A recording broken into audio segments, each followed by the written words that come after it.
it's been a long time since I've done this, but warm sun. Come on. Oh, I thought you were going to serenade. Feed me up and I'm bleary. I don't have that beautiful angelic voice that you have. I don't have either. Okay. Load me up. Swallow.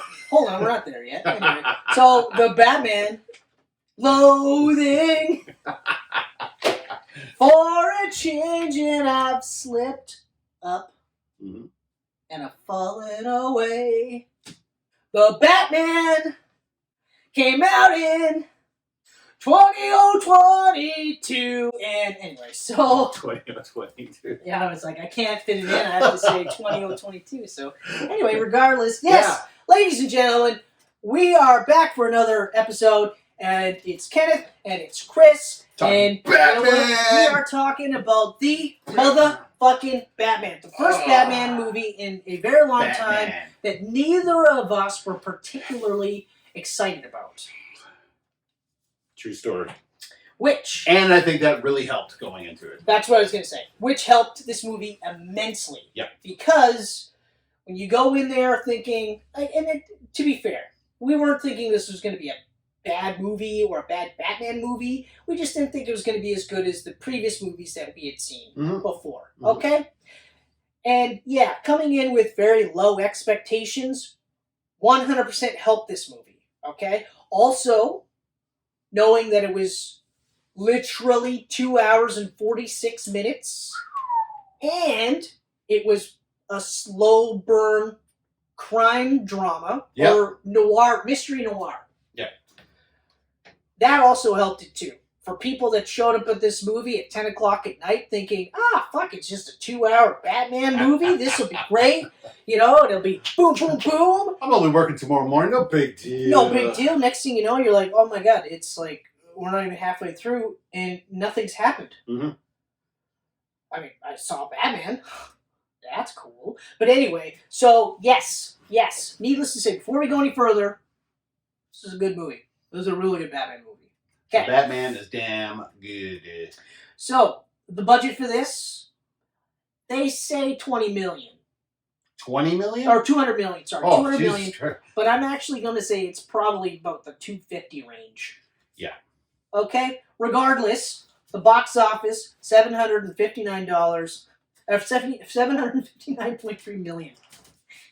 They lost so much money. They actually, so $759 million, and that is actually at going head-to-head with Spider-Man, No Way Home, for a good chunk of its run. Actually, it came in towards the end. Yeah, No Way Home made 800 domestically. No, I know, but it came in towards the end of No Way Home's run. Oh, yeah. Yeah, but still, and I will say, it was hilarious on the Batman subreddit, where they were just like, this movie will just fucking, like Spider-Man did 1.8 billion, Batman will do 2. Like, it'll beat it. And I was like, there's no fucking way. No. There's no fucking way. Even pre-COVID, this movie wouldn't have made $1.8 billion. Yeah. Okay? It might have made $1 billion, but I don't think so. Because the problem is that, and right away, I said 2 hours and 46 minutes. That's the runtime. That's a long runtime. So, not only is it a long runtime, this isn't like the pacing. So, No Way Home's pacing, now granted it's about 20 minutes shorter, but No Way Home's pacing is quick, breezy, light. Then you get to the big hit in the middle of the movie, and then it's just like, okay, and now it grinds to a halt, and then towards the end, then it starts to pick up. Yeah. This movie is just very, like, we're going to take our time to get there, okay? But you can't tell, but it's a slow incline. So now we start doing this, and then it starts to do this, okay? The way this movie has been made, there's no way, like, repeat viewing, sure, obviously people watch this movie plenty of times in the theater. Of course they did, okay? But I'm not surprised that very few people did it. Yeah, it's Oh, it's that replayability thing again. I feel like it's a fucking amazing movie, but it falls kind of like in that same category as Logan, where it's like you have to invest. You got to invest, but you also got to be in the mood because it's dark, it's grim. The dark, actually, I don't think it's that dark. It is grim, yes, and there is some stuff that I will touch upon that I was not happy with that they went in some of the areas that they went. Yeah. But like when people are like, "Oh, like totally emo and this and that," it's like, I didn't really get the emo stuff. No. Year 2 Batman, young Bruce Wayne. I thought it worked. I thought the Batman is a very appropriate title because this is a Batman movie. This isn't. There's tough. Like even the Bruce Wayne that you see in this. The Bruce Wayne that you see in this is like Bruce consumed by Batman. Yeah. So he's not at the point where he's like the Batman that like you're familiar with, I'm familiar with, where he's Bruce Wayne by day, Batman by night, and all the other stuff in between. No. It's just it's all Batman. It's all Batman. Okay, hold on. Okay. Directed by Matt Reeves. Yes. Okay, so right out of the gates, I knew the movie was going to look good. I knew the movie was going to be technically proficient. Mm-hmm. Okay? And knowing that he co-wrote it, I knew it was going to be pretty good. Yeah. Okay? I've seen a couple of his movies. Actually, I think it's just the... I've seen all his movies. For me, it's just the two that... 2 Planet of the Apes? 2 Planet of the Apes that I recall. And Cloverfield. Oh, I forgot he did Cloverfield. First Cloverfield. Whoa! Let Me In. I didn't watch that one yet. Really good. I didn't watch that one because I really watched... I actually watched the the foreign one first. Also an excellent film. Oh, now that one was so good. That's a great film. I remember, like, I was watching it because, like, Showcase would show these foreign flicks, right? Mm-hmm. And that came up, and I was just I was watching it, and I was like, what is happening? And then I'm like, is that little girl a fucking vampire? Or I think it was a little boy. It kind of looked like... Regardless, it's been a while since I've seen it, but I was just like, holy shit. So, of course, I watched it. I was like, fucking awesome. Yeah. And the only reason why I didn't watch the remake, even though people are telling me, like, if you watch that one, you'll like this one. Yeah. Like, it's its own. It's not exactly... And I was just too close. Right. I was too close. So I was like... And then, of course, it just passed. And I did that with the original. I waited because I watched the remake first. Right. So I waited a bit to watch the original. And if you had seen the American, like the Spike Lee joint, Old Boy, I would say, wait. Actually, no. I'd say watch the original. Now that I think about it, I'd say just watch the original one. Rinse that thing from your eyes. That's right. Wipe that completely from your hard drive. Because... Oof. Whole was a masterpiece, but that remake. So we've got written by Matt Reeves and Peter Craig. Yep. Starring, I almost tempted you to not even put this here, Robert Pattinson as Batman / Bruce Wayne. I was really tempted to just leave just Batman. But anyway, we've got Zoe Kravitz, who plays Selina Kyle. We know she's Catwoman.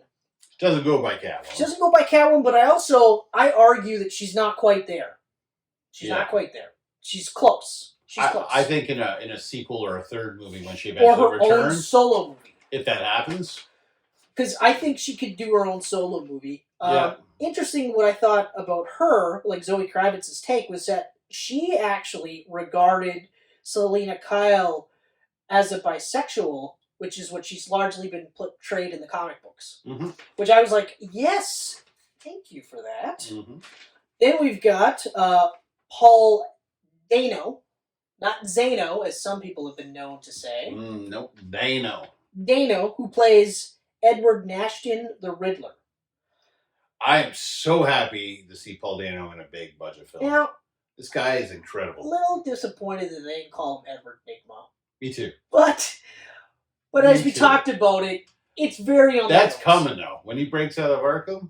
Yeah, I guarantee, because I know that originally I think his first appearances he was Edward Nigma. Yeah. Because it's clever, Enigma. Yeah. Oh yeah. And just good. One of his aliases was Mr.E. Yeah. Oh. Right. But if I remember correctly, I think it was post-Crisis, like the first one, where they rewrote it so that His real name is actually Edward Nashton. Okay. And he dropped Nashton and added Enigma. Okay. So, but regardless, I agree. I think so this is probably what's going to happen here. Is going to be Edward Nigma, and while visually, I still don't like the look because I'm so it's so ingrained. But then I also didn't like the Batman cartoons version of Riddler either. That Marilyn Manson looking. Oh yeah. Oh fuck! I forgot about that. Yeah, but also I didn't like the design for Joker in there either. No. Even though largely the cartoon was all right. Like it was actually not a bad, and it ran for a good couple of seasons too. I think 5. Yeah. So anyway, so I mean, it works, and when they explain the rationale behind why he was doing this, you're like, okay, all right, I get it. Plus, I mean, it allows him to hide in fucking perfect dark, right? So, yep. Yeah. So there was that aspect, and that opening. The fact that he's wearing the hood and glasses over the hood, I was like, awesome. Yeah, that's awesome. But yes, we'll get to the opening in a second. Cool. So then we get Jeffrey Wright playing James Gordon. Right away, that was my favorite part of the cast when they did their announcements. I was like, Jeffrey Wright. That guy's amazing. So for me, Robert Pattinson, I put him in the we'll wait and see category. I'm past the point now where I'll immediately just go, no, there's no fucking way. You know, you'd think that after years, I'd learned my lesson. Because when they announced Heath Ledger as the Joker, I was like, yeah, fuck, are you kidding me? And now, he's my favorite Joker. Not only, the characterization that he and Nolan went with, but also his portrayal. Yeah. Okay? Nobody tops him for me. And, and that's me growing up with Jack Nicholson and Mark Hamill. Okay? Mark Hamill is my second favorite. Period. I mean, Mark Hamill's my favorite. But live action, Heath, obviously. Anyway, so then we've got John Turturro. Who plays Carmine Falcone. Falcone. I say Falcone because of the Nolan movies, but I think they said Falcone in this movie. They did say Falcone. Yeah. And I'm really hoping we take a break from Falcone for a while after this. I really hope so too. I'm so done with the whole. There's some things we'll get to this. So then we've got Peter Sarsgaard who plays Gil Coulson. Yeah, I was like, oh, Peter Sarsgaard. Wow. That's I did the same thing. I was like, oh, wow, you're playing a nobody. And then I was like, oh, okay. You have so much potential. Actually, the second I saw him, I'm like, you're gonna die. Yeah. You're not gonna be in the sequel. No. Nope. No. Turturro was another one too where I was like, you're gonna die. You ain't gonna be in no sequel. Then we've got Andy Serkis. Yeah. Who plays Alfred Pennyworth. And a very cool take on Alfred. I thought he was closer to the Earth 1 style. Borderline wasted for me. Borderline wasted. Yep. I agree, with the Kane immediately. I was like, okay, they're going Earth 1 style. Yeah. And I know that, he was Secret Service. Yep. And all that stuff, which I'm all in. I mean, I was introduced to the Secret Service aspect of Alfred from the animated cartoon. Yeah, that's right. And I was just like, oh, that's cool. That's fucking cool. Now, if this version is going to be closer to the Earth 1, I'm not going to like that, because I don't like that Alfred. No. He's too much of a badass. Yeah. A hard-ass prick. Okay? But, whatever. We didn't see a lot of him in this movie, because massive spoilers, he gets taken out fairly early in this 4-hour or 3-hour movie. Yeah. Okay? That's what I'm saying, borderline wasted. We get enough to say, see that the relationship with Bruce is largely I'm going to take care of you and do the best I can with you, even though I think you're fucking crazy. Oh, by the way, I'm scheduling meetings at your house now. Have a fucking shower, you stink. Okay? I thought that was kind of neat. And then when they took him out, immediately I was like, ugh. I was so happy when he didn't die. I knew he wasn't going to die. I didn't think he was going to die, but I was really pissed that we spent a good chunk of this movie without him. Yeah. But I mean, that's also my preconceived notions of what Alfred should be in a Batman movie. Yeah. He should always kind of be there as a voice of reason, but also as a point of support. Yep. So, okay, they took him away, and you can kind of feel why the movie ends up where, or why Bruce starts to descend into madness, I guess you could say. The dark. Okay, then we've got Colin Farrell playing Oswald Oz Cobblepot. I don't like that they emphasized OZ, Oz. I hated that. I actually was annoyed the entire time. I was like, just call him Cobblepot. Yeah. Just fucking call him Cobblepot. Don't call him Oz because you're trying to get away from Oswald. That's a classic name. Yeah. Okay? This isn't no, like, animal-related name because he's called the Penguin. You know what I mean? It's not like Enigma. Yeah. If you heard Oswald Cobblepot, you wouldn't immediately go, he's clearly got a thing for birds. Penguin. Yeah. Yeah. Or his name would be like Pear Egwin. And you're like, Pear Egwin? And you're like, yeah, because that's peregrine, that's a type of bird. Come on, man, that's a deep cut. I'm fucking smart. No, I just read a lot. Anyway.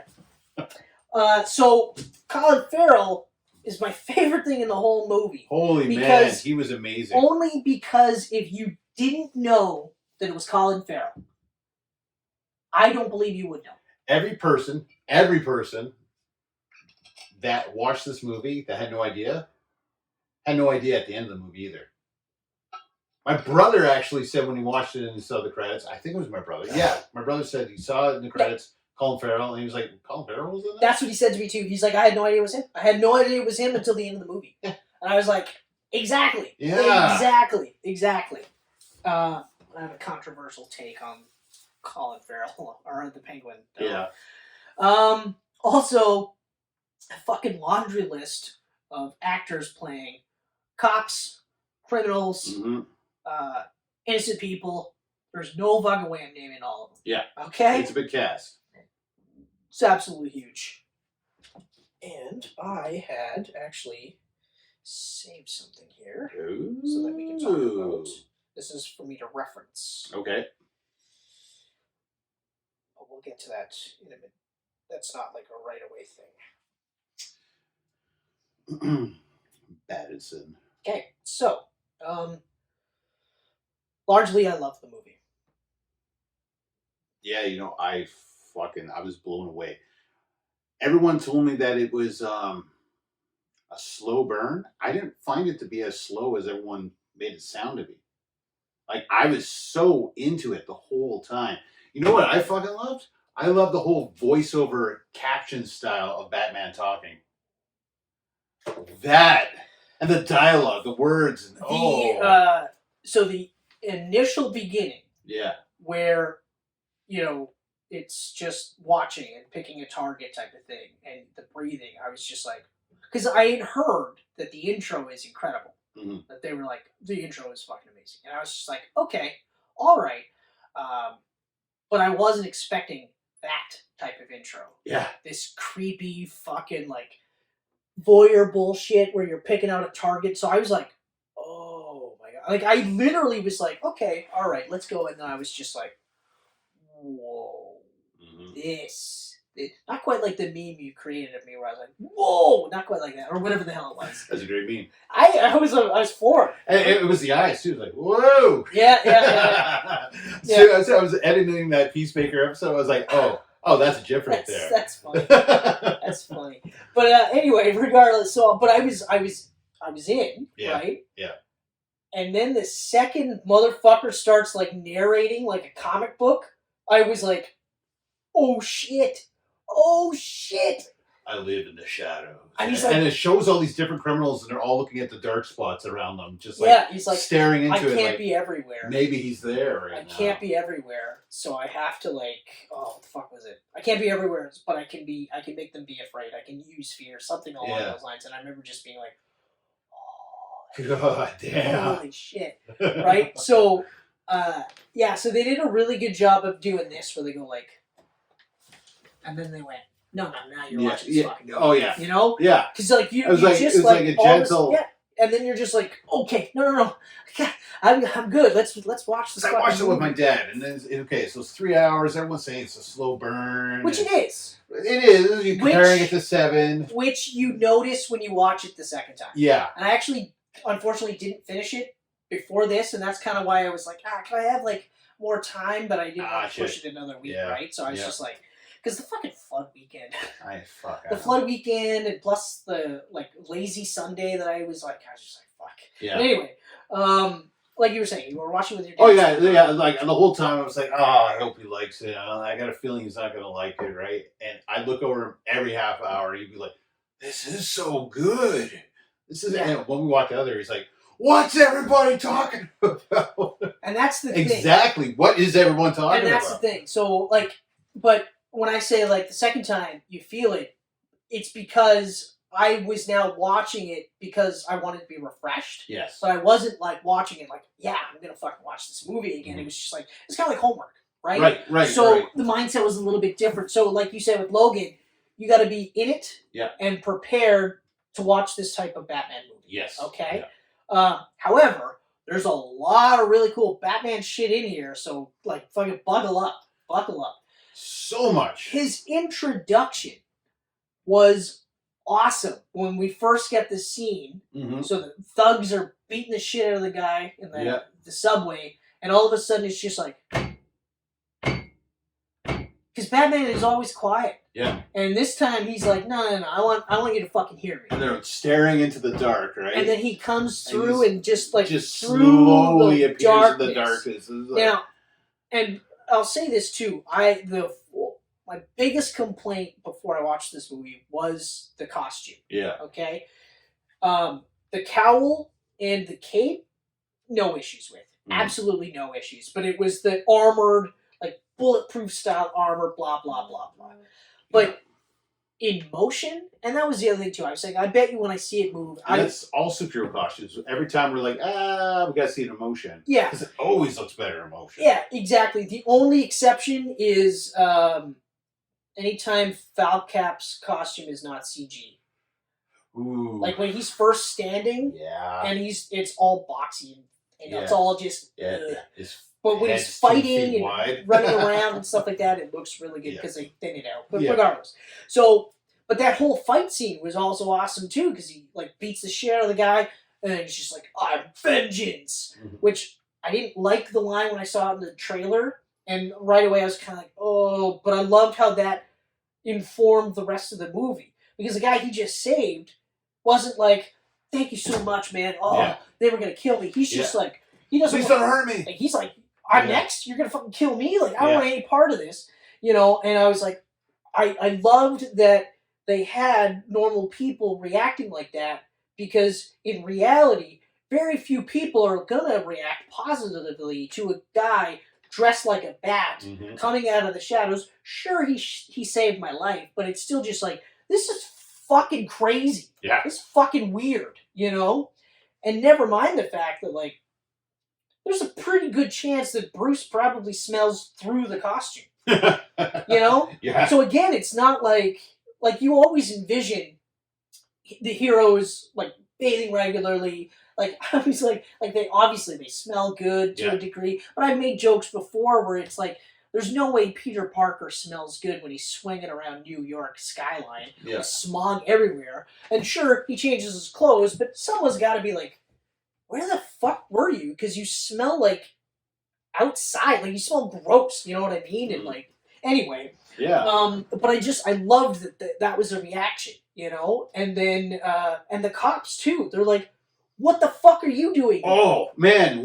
They're like, Gordon, what is this? When he's following Gordon, when they're walking through all the cops, and I was like, this is cool. Like they were not like, oh, hey, Batman. Or even in Nolan's Batmans. They weren't like Nolan's Batmans for the most part were fine with him, except for the crooked cops. It was largely the crooked cops that were just like, fuck this guy, right? Yeah. Even like the Dark Knight where Harvey Dent's just like, hey, look, guys, you guys were all happy to let Batman do all this shit, but now all of a sudden you're just like, we need to call Batman in? No, that's not how this is going to work. Yeah. We're not going to kowtow to Joker, right? But these cops were just like, no, who the fuck you? like they were. The only thing I was surprised by was no guns were drawn, like they were going to arrest him, right? Yeah. But again, that's Gordon, right? Yeah. So of course they're just like Gordon, and then of course he's like, nah, he's with me, and they're just like, are you serious? Mm-hmm. Like even they weren't like, okay, cool. They were like, are you kidding? Like, fine, whatever. Yeah. Fucking weirdo. Go right on in. Yeah. Spritz some Axe on you too next time, you stinker. I'm going to be saying that a lot through this just because I think it's interesting. Like, it's an interesting aspect, and I can see him just being so consumed. Like, Alfred told him to bathe. Yeah. Because he wasn't. No, he'd get back, he's in the back cave with like fucking makeup running down his face. Smearing because, whatever. Like, he's not cleaning himself up. He looked like he hadn't bathed in a while. Mm-hmm. Oh, by the way, I love Nirvana. And I love that song. That's like one of my favorite songs. Yeah. But when that started playing, I was like, what? Oh my god. And that kept playing all the way through. I was like, man, you made me love that song all over again. That was fucking good. I was like, yes! Oh. It suited it so perfectly. I thought that was going to be one of those things where they kept it to the trailer only, but I was really happy to hear it in the movie. Oh, yeah. Yeah. Oh, fuck. And the score was good. That was an awesome theme. Like, to do a Batman theme that's up there with Hans Zimmer's and Danny Elfman's, like it's just crazy how good. Yeah. Like man. But then again, we're also talking about Matt Reeves. Yeah. Like it's it reminded me a lot of Batman Begins in the sense that like you watch Batman Begins and confidence comes through. Like Nolan's confidence in his vision comes through the movie. Yeah. So that like you're just like, well, fuck, of course this is a great movie. Like, how could it not be? And it's the same thing. There's a level of confidence in this movie. I mean, this movie is 2 hours and 46 minutes, and they specifically wrote it so it'd be really hard for you to actually cut things out. Yeah. They purposely make it so that it's almost impossible to cut anything out. Everything fits so well. But I can't actually cut I could too. I can't. And it still fits and it still works, but I'm not saying that I would do this, okay? Because, like we've already established, as long as you're mentally prepared to sit for 3 hours for this type of movie, then go right ahead. Jump right on it.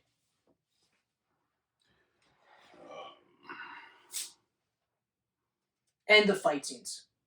Everything. All the fight scenes are great. Not one fight scene the cinematography, everything. But even fantastic. Just like the build towards it, like I liked how we watched him get better as he's going. Yeah, which I thought was really awesome, really, really awesome. You know what I really loved in this too? Gotham looked fantastic.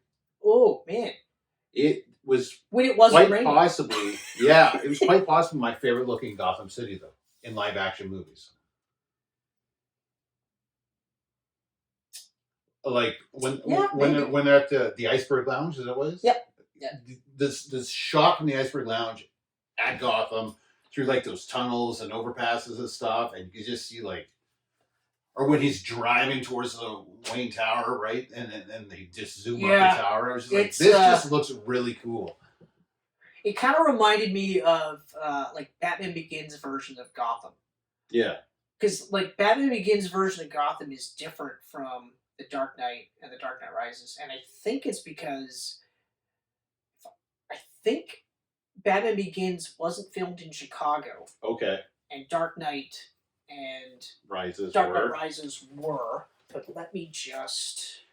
Actually, I don't really. It's not really that big. No, a deal. But you're right though. Like I'm thinking, like Batman Begins. Yeah, Gotham's very different looking in that. And it's darker, and it's just it feels like a character on its own. Yeah, exactly. Whereas in Dark Knight and Dark Knight Rises, it just looks like another metropolis city, you know? Yeah, exactly. And I think that's probably the only time I've ever really said a negative for Dark Knight. Because, but yeah, like in Gotham, just kind of felt like another city. It didn't feel like an actual entity on its own. And this definitely gets back to that where it feels like the city's alive, and there's also like a sinister aspect to this city. It's not it's not like Metropolis where everything happens to good people. This is the one where it's like, you're gonna get fucking trampled on. You gotta be careful. So yeah, I agree. Yeah. I really, like, numerous times I thought that while watching it, I was like, I really love the way Gotham looks in this. Yep. I agree. Like, I could imagine the Court of Owls, like, underneath it. And, like... Yeah, and you know what? I was kind of surprised that they didn't even have any sort of a mention about it, because that was supposed to be one of the things that they were going to touch upon. In fact, Bruce was supposed to have been trained by the Court of Owls. So I'm glad that they didn't have that. I'm glad they didn't, because there's so much in there already. But it's not even that, but I'm specifically glad that they didn't have Bruce be trained by the Court of Owls. Yeah. Because it's like, that's a retread. We don't need to do that. Just leave No, you don't need that at all. Yeah. Maybe just touch on a little bit. I hope the sequel's Court of Owls and Hush. Oh, me too. That's what I want the sequel to be. I don't want Joker. Keep him locked up in Arkham for another movie. Yeah, and I actually have a thought on that too. But yeah, no, I agree. I'd like to see Court of Owls next. Mm-hmm. Maybe Hush for the third movie, but like introduce the Thomas Elliot character.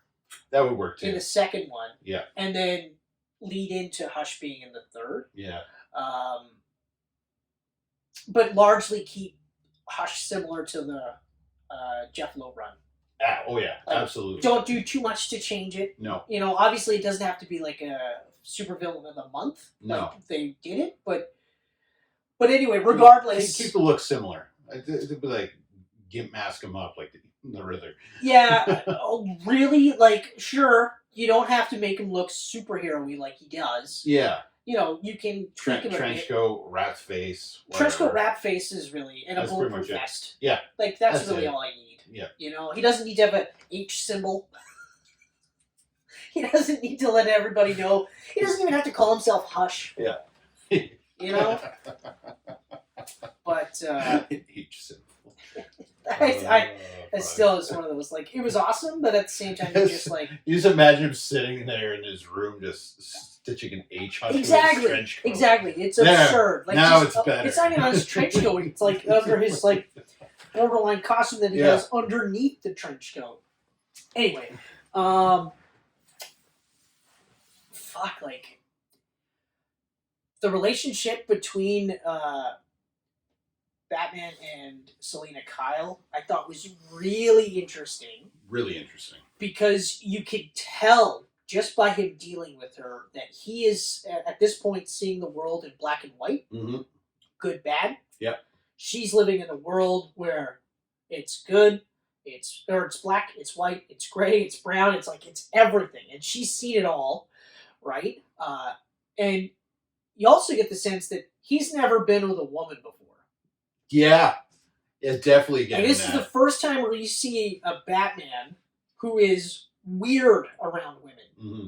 You know, and it's, again, because, like, our most recent memory is Nolan, and he's essentially James Bond smashed into the Batman universe, right? So he's a little bit more suave than you would think, right? But again, we're talking about a dude that's consumed by this. Yeah. This is his life right now, so...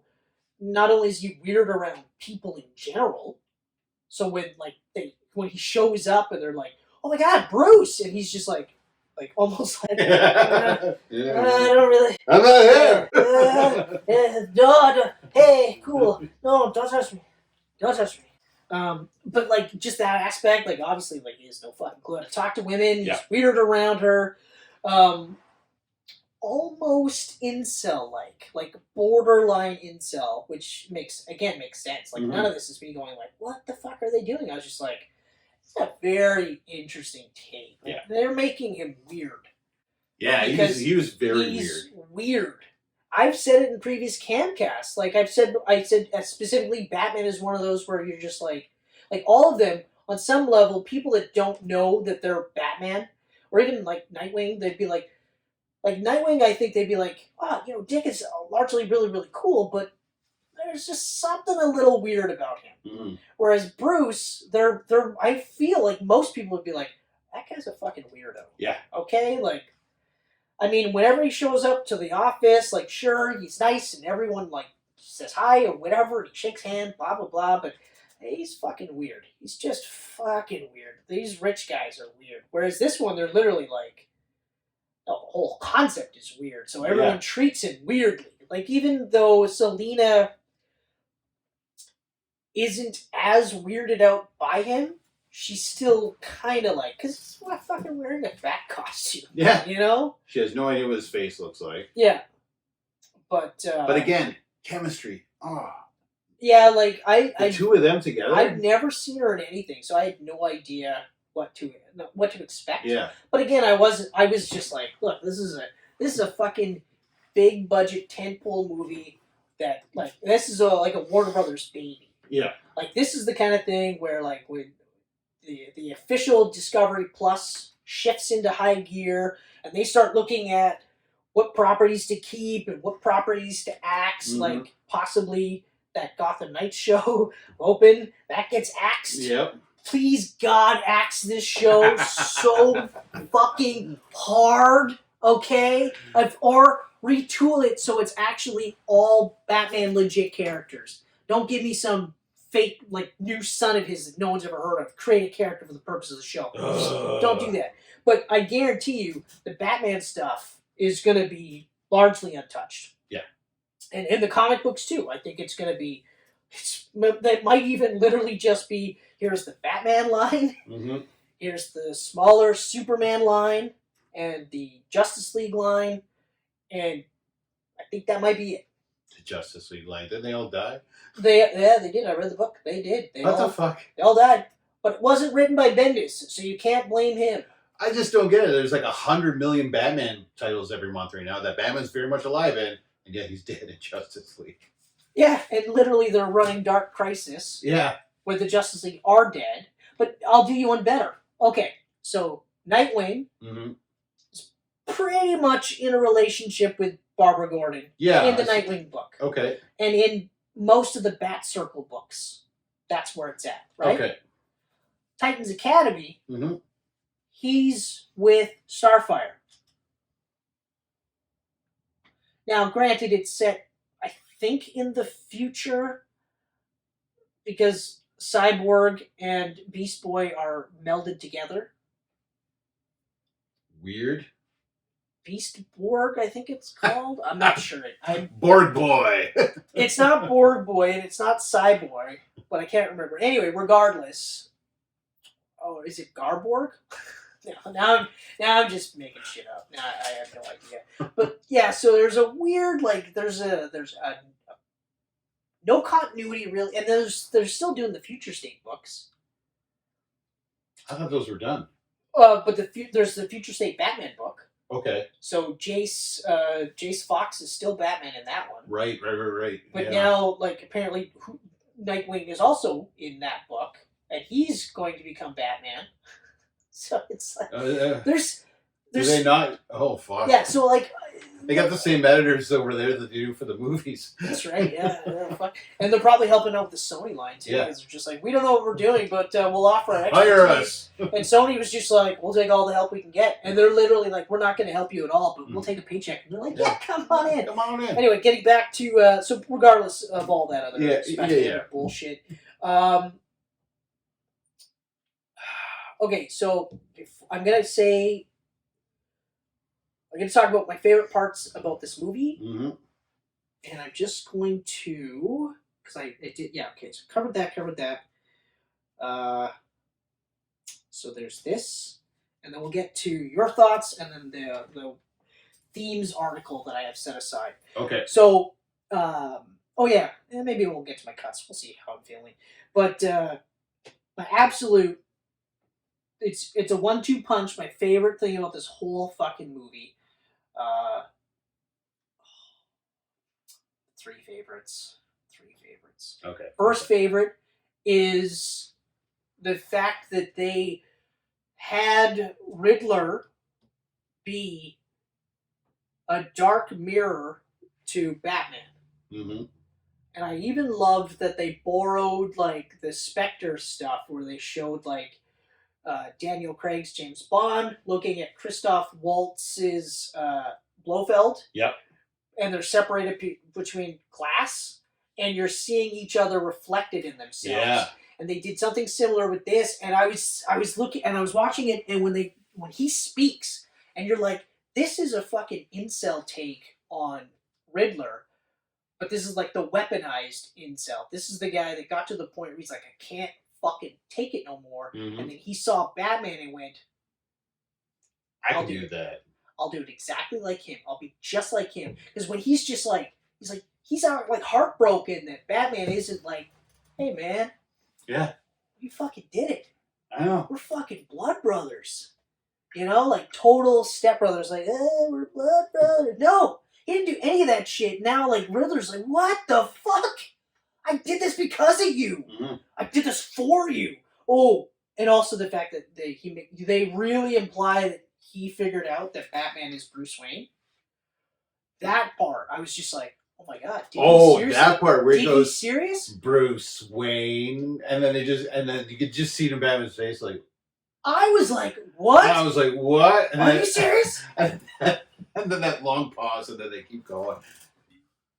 And then what did he say after that? It was like, thought that he could, or something. Yeah, like something. That. Yeah, it's just one of those, like that long pause. Like, what is he? Motherfucker. Him. And then I was like, oh my god, that's so good. And then like you've got that like two sides of the same coin. Mm-hmm. That aspect, even when he was just like all of this was because of you. Like, no, this is bullshit. This is not how I wanted. But this is my all-time. Like, this is my favorite. Batman lost. He didn't beat the Riddler. Yeah. Riddler fucking had his number all the way through. Yeah. And then was like, I'm in the diner. Mm-hmm. I'm in the diner. I actually have that down as one of my favorite parts. I was floored. It's such a well-written detective film that Batman loses. I was floored by that. And then I was like... Which is perfect for year 2. I was like, okay, all right, but then how do you end it? Well, you end it by having all the explosions still happen, and then Batman going to fight all these bad guys, and then looking down and realizing he can't be a symbol of vengeance. Mm-hmm. And he actually says, I have to be a symbol of hope. And falls back into the water and goes and starts physically helping these people get to safety. That aerial shot of him like walking them across the water, like all in people. Red with a flare, and then when he actually goes, look, I got goosebumps. I have to be a symbol for hope. Yeah, I was like, holy fuck, you guys just showed me something that I hadn't seen in any other Batman prior. Yeah. Okay, we always take it for granted that Batman's a hero, right? And even though you don't largely see him physically helping actual people, mm-hmm. It's just grand scheme things, right? He's physically helping these people to the point where when he's about to put one of them on a gurney, they don't want to let go of him. Yeah. So at the beginning of the movie, Buddy's like, "Get the fuck away from me!" Well, yeah. You know, don't kill me. Yeah. Okay. You know, and now it's like you've got people saying no. Now you'll have that aspect where people go, "Fucking Batman's such a fucking weirdo," and then you'll have people going, "Yeah, no, he saved my cousin."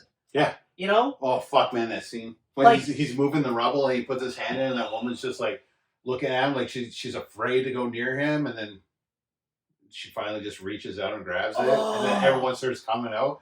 Oh if man! they ended it with Batman losing and like in the jail cell, okay, fine. This is a very like a fine, worthy addition to the Batman franchise. Because all the movies are part of this giant franchise. Mm-hmm. It's all just constant reboots, okay? Yeah. It's constant reboots since the very first black and white fucking cereal that they had, okay? Mm-hmm. When you had this fat fuck in the worst fitting floppy-eared Batman suit, okay? Everything after that, it's a reboot. It's all reboots, okay? But if they didn't end it like that, I'd be like, okay, all right, we're good, we're good, we're good. That ending, I was like, oh, okay. Oh, fuck. Holy fuck, was that awesome. Oh! So when he's talking to Riddler in the jail cell, I was like, this might be one of my favorite Batmans ever now. It might. It's not. It might be. It's not, but it's... And then after that end, though. Oh, man, that end. It's still not for me, and I'll explain why, but it's... Fuck. Like, I am excited for the franchise. I am excited for this new trilogy. Oh, I'm so down with it. I'm like, I want to see more of this. But now, because of how great this is, after me having low expectations, my expectations aren't going to be low for the sequel. Yeah, it's going to be tough, but I will say, fuck. Maybe don't do 2 hours and 46 minutes. Yeah. Maybe don't do that.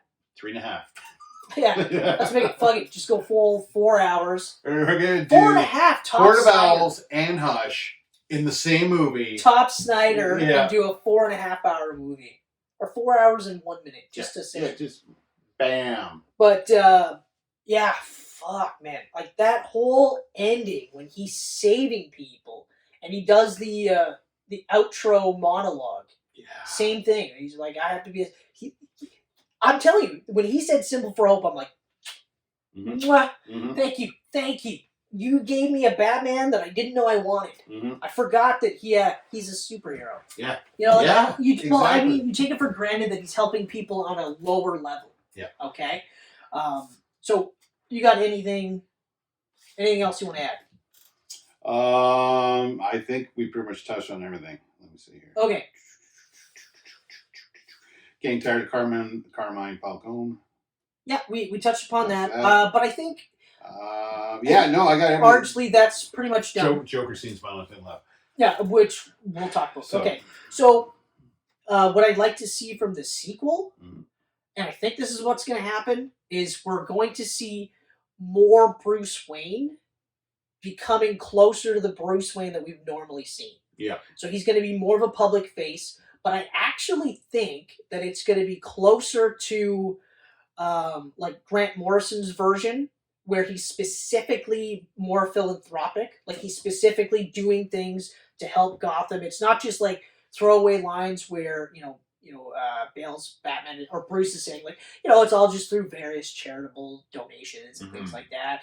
And he's going to be less about buying hotels to show off his wealth and more programs to help poor people. Yeah. And programs to help people with mental health and programs to better Gotham in general, so that he's helping as Batman and as Bruce Wayne. Yeah. I think that's kind of where I hope, and especially when we get to the themes article that I'm going to touch upon, and we'll discuss that too. I actually think that's where they're going, based on the stuff that we saw in this movie. Do you agree? Oh, yeah. Okay. Yeah. Okay. No, now, I'm just, yeah. Real quick. You're definitely going to see more Bruce in the sequel. Especially now that he's got more of a connection to the people of Gotham. So here's my cuts. Okay. So my gut is to immediately cut Peter Sarsgaard's character. Okay? Yep. But it's Peter Sarsgaard, so you cast him for a reason, and he was great in his role. But I felt like there was maybe one or two red herrings too many. So you could have removed one of the red herrings, or at least have maybe one of the deaths or two of the deaths happen off scene, right? Okay. Yep. So maybe be the death that we saw in the beginning of the movie, be like the fourth death in. Okay. So that by the time we get to the fifth death and then to Sarsgaard, maybe we've cut out 5-10 minutes. Okay? The other part where I would cut is the car chase scene. While I love the fact that it was done from Cobblepot's point of view. Yeah. So it was like he's trying to outrun this phantom bat in a fucking cool looking Batmobile, by the way. That's a sweet Batmobile. That's fucking sweet looking. Fucking sweet looking. Yeah. Okay? Even in the first shot of it, I was like I Tumblr, okay, fine. But even like Snyder's more Batmobile looking versions, I was like, yeah, okay. So to have this be a car, I was like, I don't know, but I still was like, ew, that's fucking sweet. That was fucking sweet. So anyway, so while the scene was awesome, we could have shaved off a couple minutes there. Okay? So let's say I've now officially shaved off 15 minutes. Okay, fine. Here's the controversial one. I would actually remove almost all of Colin Farrell's parts in this movie. Because, honestly, you could remove his entire plot line and not affect the movie at all. And I'll back this up by saying you could have introduced him in the beginning and sort of showed him at the end because Carmine Falcone is dead now. So obviously someone's going to take his place. Obviously it's going to be the new owner of the Iceberg Lounge. Yep. Cobblepot, right? Obviously. So you show him at the beginning, show him at the end. The only reason why I wouldn't actually cut it is because of Colin Farrell. I mean, it's just like I'm saying you could cut it. I'm saying I wouldn't. that's where I'm at. Like, gun to my head, yes. Gun to my nuts, yes. Okay? Gun to my wife, fucking rights. Bye, Colin Farrell. But other than those scenarios, I wouldn't do it because the fucking portrayal is insane. Yeah. Like, it's just fucking crazy. I do agree that you could cut those and the movie would still work. Safely. But they all are so amazing. And that's why, what I said that car scene is fucking insane. It is. But at the beginning, I said Matt Reeves' script is pretty fucking airtight. Yeah. So it's like they intentionally make it so that you have to sit here for 2 hours and 46 minutes. Yeah. Yeah, I mean, I never really felt a drag to it at all the whole time. No. And that's impressive. Not at all. And yes, it is.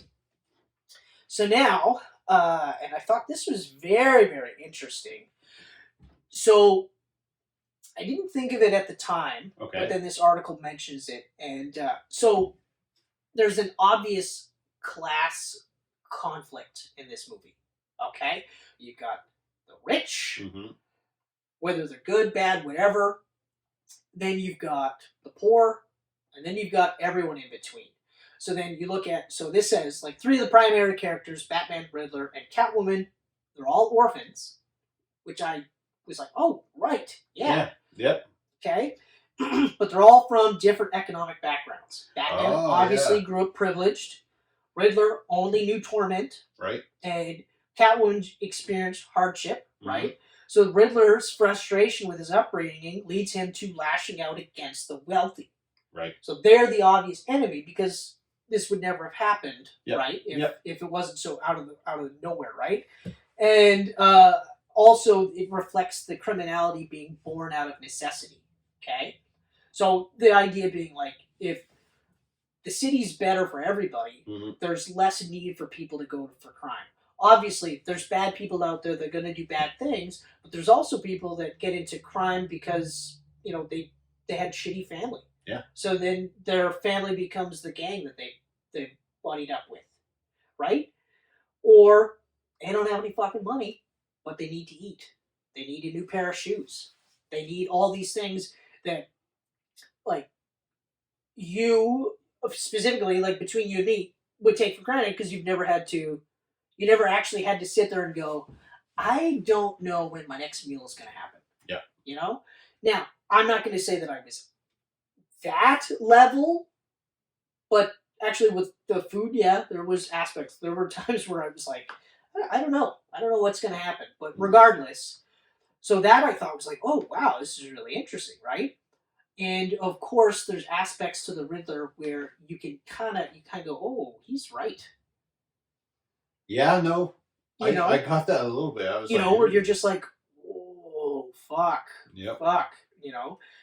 And the only real reason why Riddler would be wrong is to think that you can affect the change through violence. Right. Because, like, violence begets more violence. Yeah. Love begets more love, okay? I'm not saying you have to you can't ever fight. Obviously, at some point, you have to take a stand. But it has to come from a place of love. You have to be able to say, look, I'm putting you down because you can't really stop yourself. But once we're done, I'm going to try and help you. Yeah. And it's like one of the things that kind of misses in a lot of representations of Batman is that Batman will put you down, right? But there's no, like plenty of writers have had it so Batman's offering opportunities to these villains to get out of that life. I've seen it in Nightwing comic books. I've seen it in Batman comic books. I've seen it like Spider-Man, where it's like even Superman. It's I'm going to stop you because you're doing the wrong thing. Yeah. But look, I'm here to help you. You don't have to do this. We can figure something out. Here's this card. You go talk to this person, and they go like, it's fucking Bruce Wayne. You talk to Bruce Wayne. It's like Batman giving him the card. You talk to Bruce Wayne. You see him in the morning. He'll get you set up with something, right? And even like Chuck Dixon, his early run with Nightwing, when he first went to Bloodhaven, that's what Nightwing was doing. Like, he was like, hey, you know what? You don't have to try and steal money from me. No, it was a bum. He was like begging for spare change, right? And the first thing he does is he's like, look, I'll give you this, and it'll get you a hotel. Like, you can either smoke and drink it, or you can get yourself a hot meal, get yourself a room for the night, get yourself a hot shower, clean yourself up, and go see this person. And it's like Bruce Wayne. You go see this person, they'll get you a job. Little things like that, right? So, and I think that's kind of the Batman that we're going to start seeing, because in comparison to Nolan's Batmans, and I said this to you, like, it's a fascist wet dream. Oh, yeah. You know, like, when you really think about it, if you don't think of it in the terms of Batman being a hero, and you just kind of go, well, of course he's going to do that, because if he doesn't, then he can't stop the Joker, or whatever the case may be. But it's right there with authoritarianism, where you're just like, wow, actually, yeah, it's pretty close, you know? Whereas this one's more of a neoliberalism, helping everybody, you know? Because if you help someone, you help everyone. I got it! Right? Yes. And even like they actually talk about the depiction of Batman, but like, they question Batman's ethics and focusing on his material wealth, right? With the previous ones. Yep. This one is, they're basically saying that Batman, i.e. Bruce too, should be more philanthropic. Like, even that one woman, she was running for mayor. Yeah. She was like, you can help. Yep. You can do more. And if you decide to change your mind, give me a call. And he's just like, yeah, sure, whatever. I don't know what you're saying. The light. Where's my Batman cape? You know? So I was like, man, like, that's actually really, really cool. They do touch upon the Thomas Wayne. So when they reference Thomas Wayne, and they were like, well, you know, he was trying to help, and he didn't realize he was getting money from me, Falcone. I didn't like that. No. I was like, oh. That was the one part of Scott Snyder's run where I didn't like how they were trying to muddy the Waynes up a bit. Yeah. You know, they're trying to say, they're not like, this picture perfect family. Yeah, they're like, well, you know, like, Martha had mental health issues and all this stuff, and I was like, you don't need to do that. Don't do that, okay? That doesn't make the story any different. That doesn't change the way I look at Batman. Yep.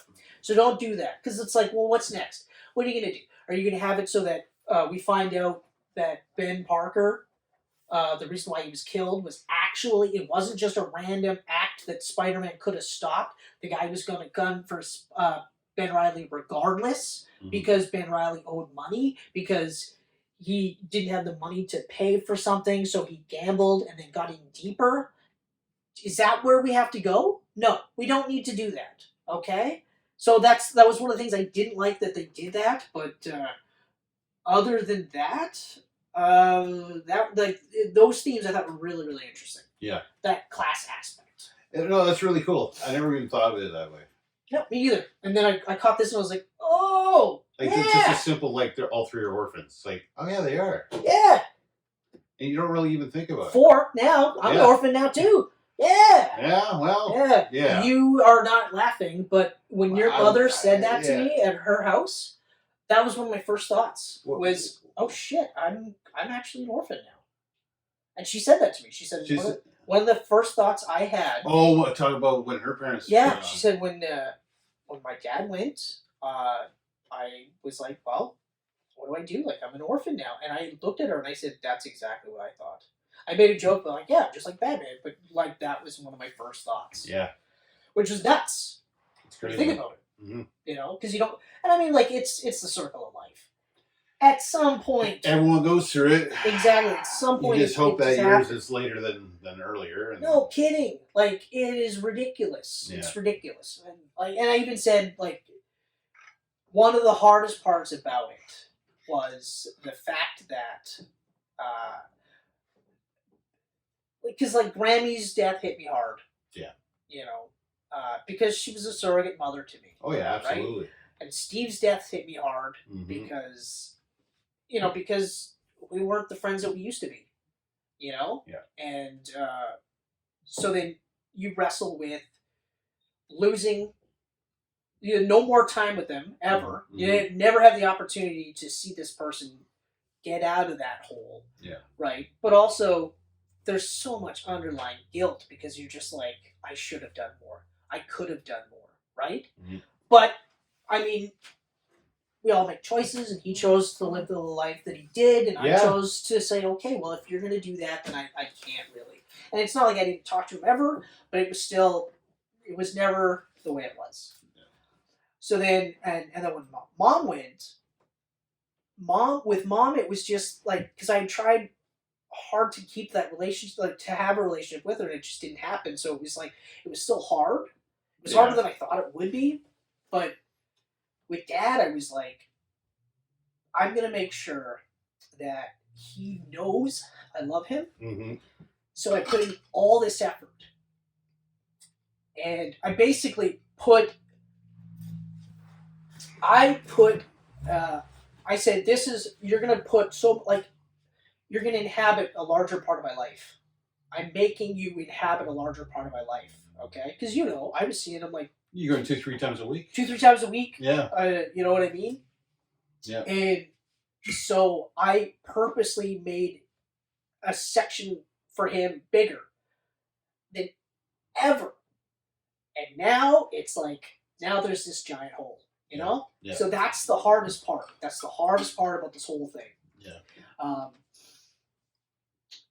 But it's still something that we all have to go through. Mm-hmm. So it hurts. It hurts so fucking much. And it's never not gonna hurt. But eventually I will get to a point where it's manageable. Yeah. You know? Or you can actually like carry on. Like I don't even, this is the only time out of all these deaths that I've had in the last couple of years, this is the only time where anytime that negative voice decides to sit there and go, yeah, but you could have done this, or you could have done this, or there's a lot of times where you could have handled that better. Mm-hmm. And then this is the only time where I've actually sat there and said, okay, but I did the best that I absolutely could. Oh, fuck yeah. Okay? I made mistakes, mm-hmm. but I'm also not human. Like, I'm not perfect. Yeah. And I'm going to make mistakes. I've made mistakes with, like, all my friends and all my family. I've made mistakes. Yeah. Okay? But we all have. So shut the fuck up. I'm dealing with so much right now. It's being human. I don't need you to suddenly go, hey, you're a fucking loser. Why don't you just crawl up in an alcoholic bliss and fucking stop trying, keep people at arm's length, because the closer they get, the harder it gets. You literally prove this. No, fuck that. Yeah. It's the way things are always going to be. At some point, I'm going to have to say goodbye to this life. Mm-hmm. Okay. Honestly, I hope that I have a good fucking chunk of life left, though. I really do, because I'm not ready. But yeah, tons of life. But even with Dad, though, I knew that it was gonna come at some point, because I said before. I mean, you've been saying it for years, really, right? For the last couple of years, so, I'm saying, but it doesn't make it easier. 100% true. You never know how much time you have. No. Never. You never know.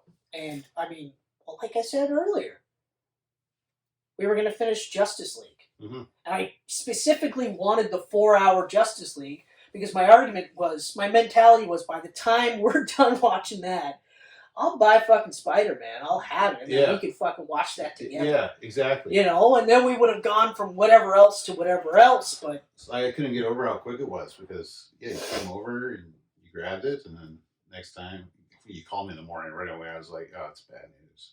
You never call me that early. When you get an early call, you just know it's not something good. Yeah. Yeah, but anyway, Batman. Fucking Debbie Downer. Wah, wah. Ladies, you went full on Bruce Wayne over there. Not quite. I couldn't. Need more eye makeup. Yeah. Oh, before I forget, the fucking glider suit. A, it looked awesome. It looked amazing. B, it was realistic. And the landing hurt. The landing. I was like, holy shit. So how's he land? Oh, he just crashes into the ground. He doesn't. He literally doesn't. Bam! He just hits things and Yeah. rolls around. I was stunned by that, but I was like, man, fuck yeah. That was awesome. So, ladies and gentlemen, thank you so much for joining us on what turned out to be a surprisingly emotional ending of the Batman Camcast. Yeah. It's probably going to happen for the next little while. It's still fresh. Oh, yeah. It's going to be fresh for a while. I'll try to keep the tears down to a minimum, but anyone who's watched our Camcast know that I'm a little bit of an emotional person. We're all marshmallows. So, again, thank you for joining us. We really appreciate it. It means more than you will understand because we get to do what we were going to do anyway. Yep. But you guys are along for the ride, and that's awesome. Keep on subscribing, keep on liking, keep on giving us comments. Give us suggestions, too, because, I mean, we're flying by the seat of our pants here. We're mostly just kind of figuring out what to do and stuff like that. So if you've got any thoughts, let us know. And as always, you can see us on fucking YouTube. You can see us on Facebook. You can see us on Twitter. You can see us on Instagram. You can see us on geekpantsmedia.com. And you can hear us on Google and Apple Podcasts and SoundCloud. And again, thank you so much. And finally, warm sun, feed me up. Get the fuck out of here.